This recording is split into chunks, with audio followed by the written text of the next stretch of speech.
I'm going to start with you, put up the first question for you, Dr. Jack.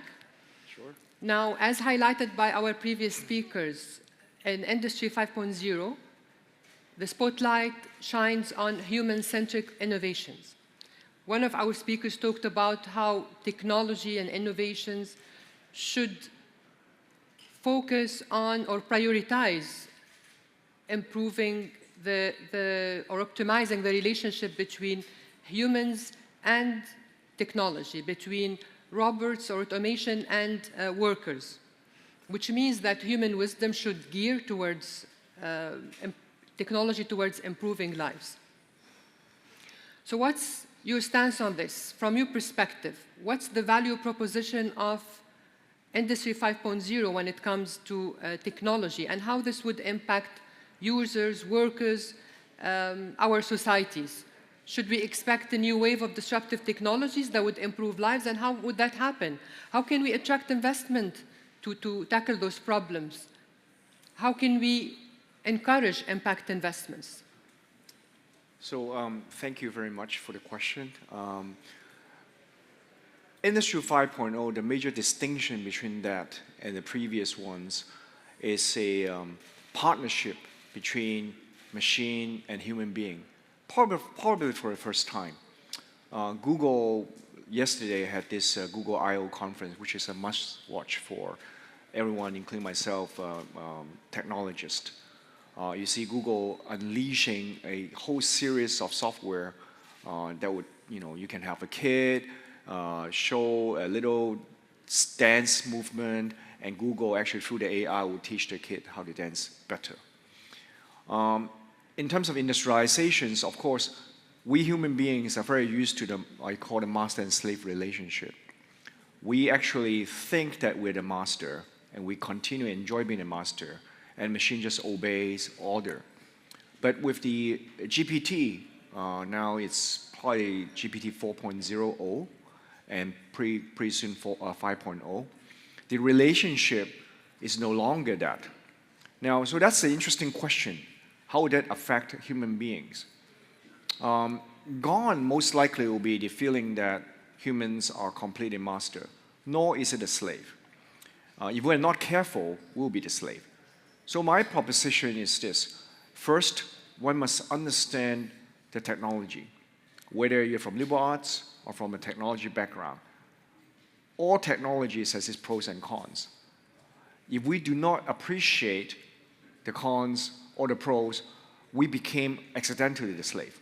I have a friend who would drive according to the GPS and drive her car into the lake without asking why. Right? So those are funny stories we heard on the internet. But is it really that funny when your computer software on the bank says, you have certain debit or debt? Does the bank officer automatically trust that without questioning you? So these are very difficult questions. Now, in terms of the other impact, what we need to realize is that is no doubt technologies like GPT and machines and robots will greatly enhance your productivity. So there are a lot of talks about how you replace your current job, but being a perpetual optimist, the way to look at it is that there are more jobs than we human beings can do. So the machine becomes your partner in handling at least the level 1 and level 2 jobs. You have to be the level 3. Daniel Kahneman said there's level 1, level 2 brain power or thinking. But I suspect that you have to level 3. You really need to check what the machine is telling you. So I think the last question is about attracting investment. I think the previous panel also talked about it. My feeling is that GPT technologies like that suddenly open up a lot of possibilities that most of us with our proper training cannot do. So the question is, if this is treated as a tool, what else can you do? Now, the significance of Industry 5.0 is that it requires a lot of customizations. And precisely, this is where also the problem is.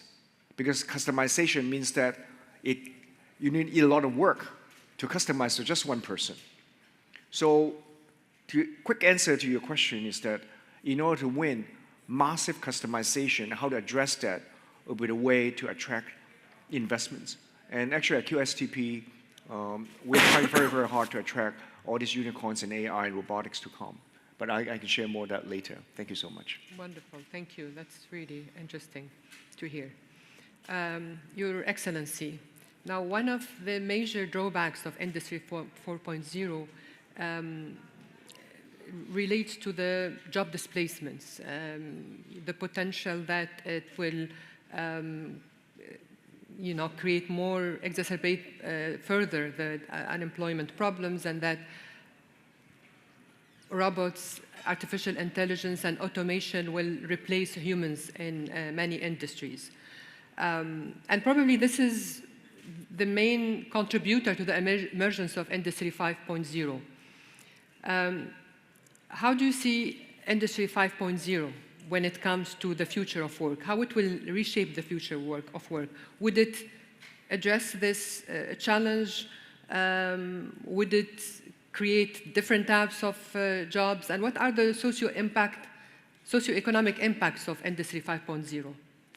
So I'm glad, first of all, excuse me, because I'm coming out of a flu, so my voice may not be as audible, but I'm glad Dr. Jack mentioned this customization option. So all of this customization options would create so many jobs, would create a new field of jobs, whether it's prompt engineering for GPTs, whether it's customizations for factories, whether it's B2C functionalities. And as we've seen, and research shows from every industrial revolution, where we can say in machine will start replacing humans, there are new jobs that get created for a different level or a higher playing field. I'm not talking about a world, a utopia, where we'll start taxing machines and humans will start having either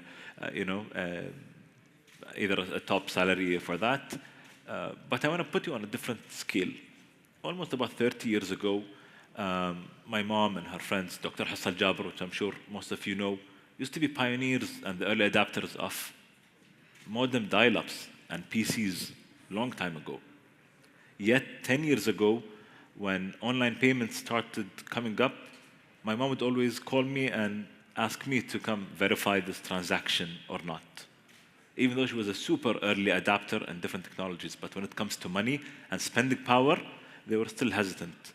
Today, with the availability of things like Apple Pay, she would do transactions on spot. And that's an early adapter. So imagine the rest of the population that's going to start spending and going to start creating new markets. The same thing, I believe, will start happening with either it's AI, generative technology, and the potential of using these technologies will create a huge potential.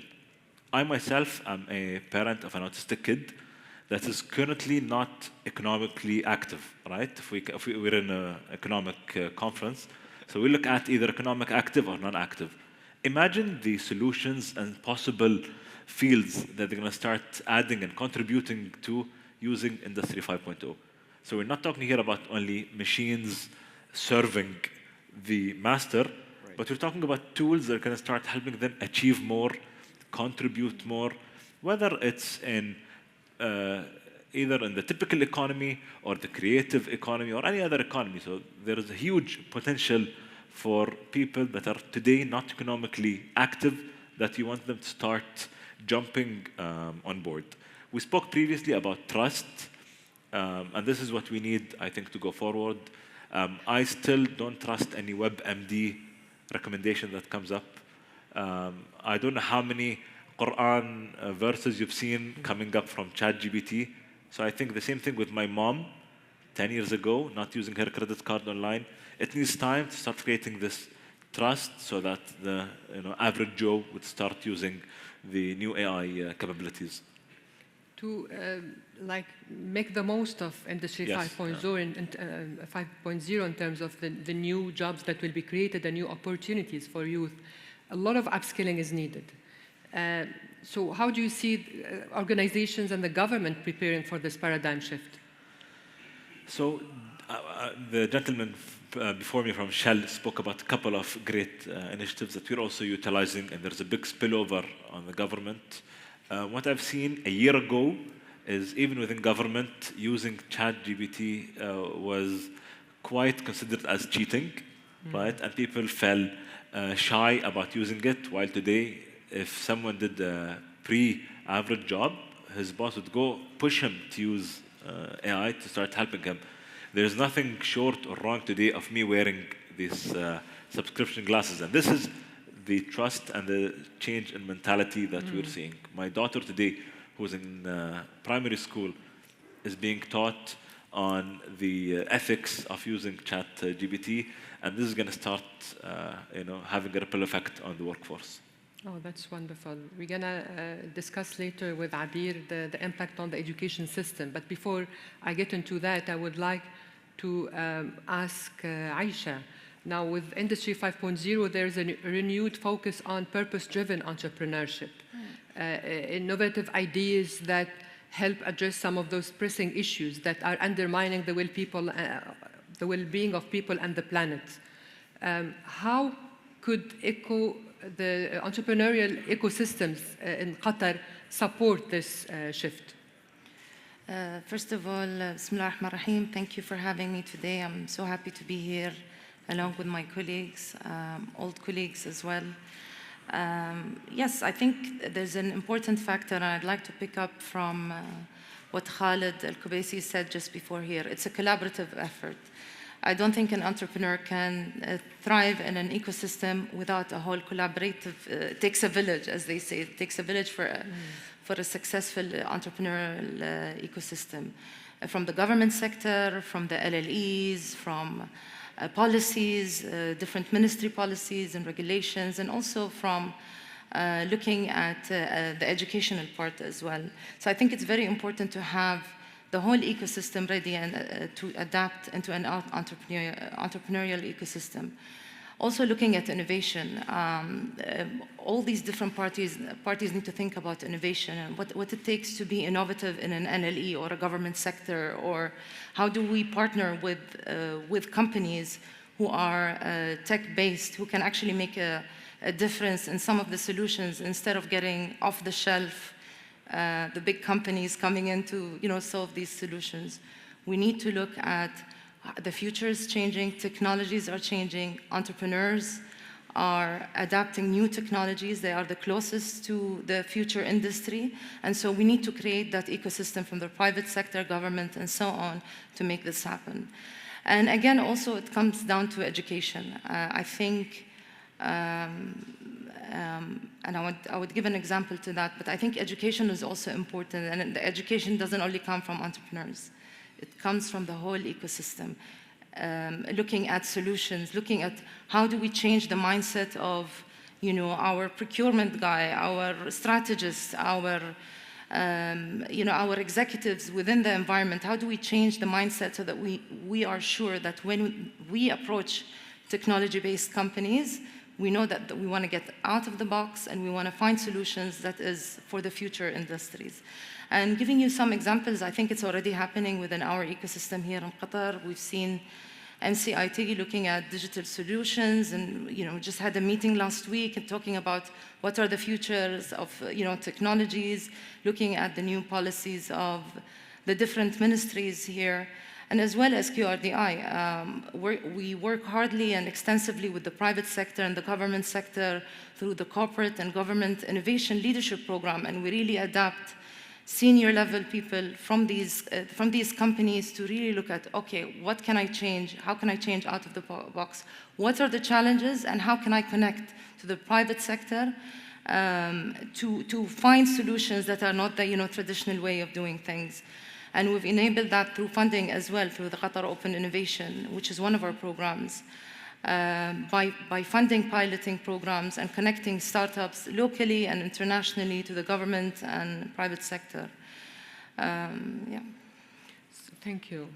I totally agree. It's a collaborative effort, and we need to create a culture, the mindset, and this is why education is important. But within this context, what do you think are the business models that should thrive, and how we could support them? I think looking at different ways of business models, I mean, you've seen that now personalization has become one main element of the future industries. When it comes to health sector, we're looking at personalized technologies for even geographies. When it comes to the health sector, when it comes to different sectors, I think looking at personalization is very important. Off the shelf doesn't work anymore. There's so much innovation that's happening in the world, and we need to adapt it and adapt it quickly, and I think we need to look into that. Looking also at data-driven innovation. I mean, Saleh talked about that. Our panel previously also talked about that. The future of economy is there's a big investment, and the future of economy is looking at data-driven solutions. His Excellency, his Prime Minister had talked about FNR, which is an example of these two elements, looking at what do we need from this part of the world in our culture and our context, and also how do we create data from this part of the world. And it's a very important milestone, and I think this is very promising as well. Wonderful. Yeah. I think we need a new type of entrepreneurs who are purpose-driven, who prioritize not only profit, of course, but also sustainability, social equity, and meaningful impact. Yes. And you know, I'm sure we won't find these randomly in the streets. We need to groom them, and this is why education is important, and that's why I'm now turning to you, Abeer. Now, in the context of these major shifts, what's the role of the education systems? How can we ensure that we are preparing our next generation, our graduates, for the challenges of the 21st century? How can we make sure not only they survive and cope, but also thrive? Okay. First, I would like to thank you for the opportunity to discuss this interesting subject today. I would recap some of the points my colleagues here have mentioned, is that in order to answer a question, we need to understand what is the changes. First, the changes, as mentioned, is that Industry 5 is more human-centric. It's about the partnership between the clever machines and the humans. And it's machine-human interaction is very important here, coupled with the fact, as mentioned as well, that the market is going through the mega trends of hyper-personalization and hyper-customization. And this is across all industries, as mentioned as well, health, education as well, manufacturing, and all. So if we, for example, focus on the human-machine interaction, I would give two examples, and this is a very important aspect for this industry.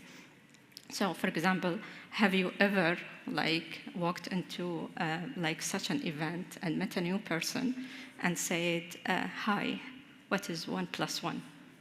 We never say that. But if you, 2 years ago, when I was in a conference in Spain, and a Google professional said around 60 or 70% from people who talk to Siri say, "Hi, what's 1 + 1?" And this is how we interact with machines now. Another example is a very recent example. Yesterday, as I was preparing for this talk, I was in the living room with my kids, and my 10-year-old, who loves technology, and I think most of our kids do, was talking to Siri, as always, and he was saying, "Hi Siri, are you fat?" And this alarmed me while I was preparing, and this is an aspect that we need to study. We need to understand from our part, and we need to teach the machine how they interact with us. So coming to the question, how the education system could support. First, I believe the education system itself needs to be innovative. There are plenty of opportunities. As Saleh mentioned, technology could assist for those with the special needs, autism. I think ChatGPT with the new version, it's no longer considered as cheating. And whether we like it or not, I think the next generation will like it. So schools and universities need to adapt those as much as possible. And I see a lot of opportunity to free the time of the teachers, they are very rare, like becoming more rare individuals, and to free their time to do more of, to spend more time with our kids. So this is one. The second one is what, in terms of the subjects. As we said, the trend, especially with the hyper-personalization, hyper-customization, we need the machine to do, for example, the supply chain arrangement, to do the waste, and the human should focus on the creative side. So creativity, skills. I believe personally also social sciences, how people make decisions, for example, how we interact with each other, not to focus on the technology itself, but more on the social sciences. Last thing is that lifelong learning. And I think, with the pace in which technology changed, like my degree, I don't want to mention how many years ago, it's not relevant anymore. I need to keep learning, and university should assist in that. And as also mentioned by my colleague Aysha, entrepreneurship is very, very important. And I think that we don't want to create entrepreneurs that serve the market, or a student that serve the market. We want to create entrepreneurs that create new markets.